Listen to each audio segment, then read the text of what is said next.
सांगलीतील अभयनगरमध्ये ठेक्यावरून धुमसत असलेल्या वादातून सायंकाळच्या सुमारास गोळीबार आणि रक्तरंजित राड्याने शहर हादरले।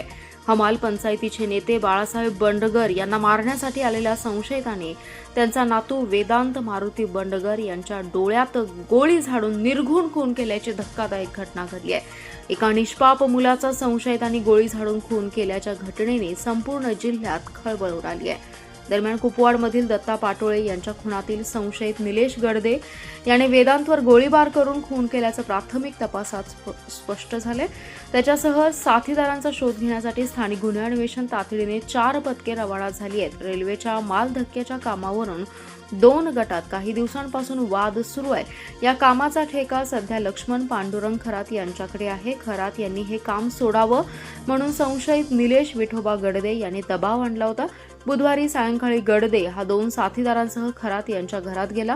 खरात घरात नसल्यामुळे त्यांची पत्नी रंजना खरात यांना धमकावलं।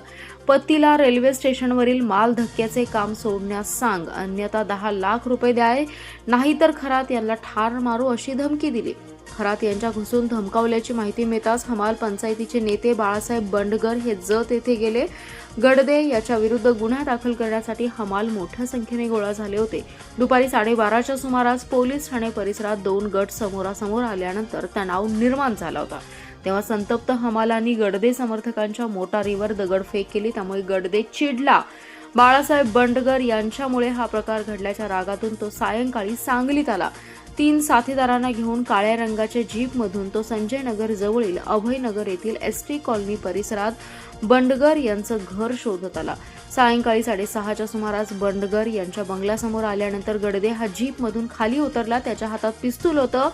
गडदे याला पाहून बाळासाहेब बंडगर यांचे भाऊ बंगल्याच्या मागील बाजूस पळाले। त्यावेळी बंगल्याच्या पोर्चमध्ये बाळासाहेब यांचा मुलगा, बाजार समितीचे संचालक मारुती बंडगर यांचा मुलगा वेदांत हा मोबाईल बघत होते। गडदे याने वेदांतवर पिस्तूल रोखून त्याच्या उजव्या डोळ्यात गोळी झाडली। गोळीबाराचा आवाज ऐकून बंडगर यांच्या घरातील महिला बाहेर आल्या। तोपर्यंत गडदे हा साथीदारांबरोबर जीपमध्ये बसून निघून गेला।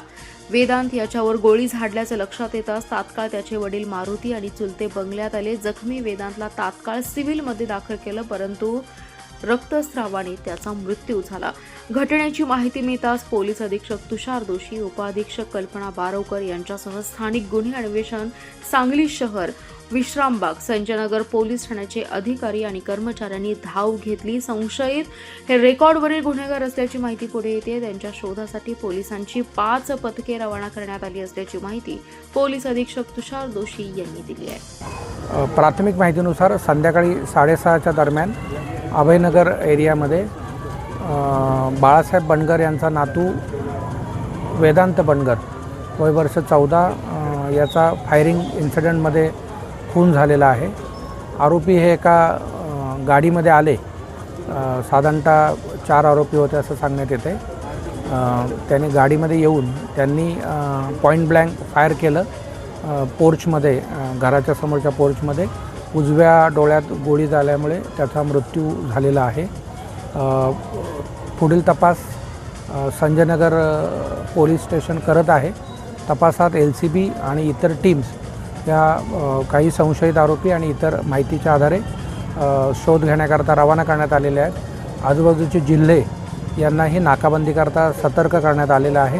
पुढील तपास सांगली पोलीस करत आहेत। सर, ह्या घटनेमध्ये काहीतरी व्यावसायिक रायव्हलरी होती असं प्रथमदर्शनी लक्षात येते, परंतु अजूनही फिर्याद होणं बाकी आहे। फिर्यादच्या आधारे आणि इतर तपासातच मोटिव्ह लक्षात येईल, परंतु प्रथमदर्शनीच असं लक्षात येत आहे।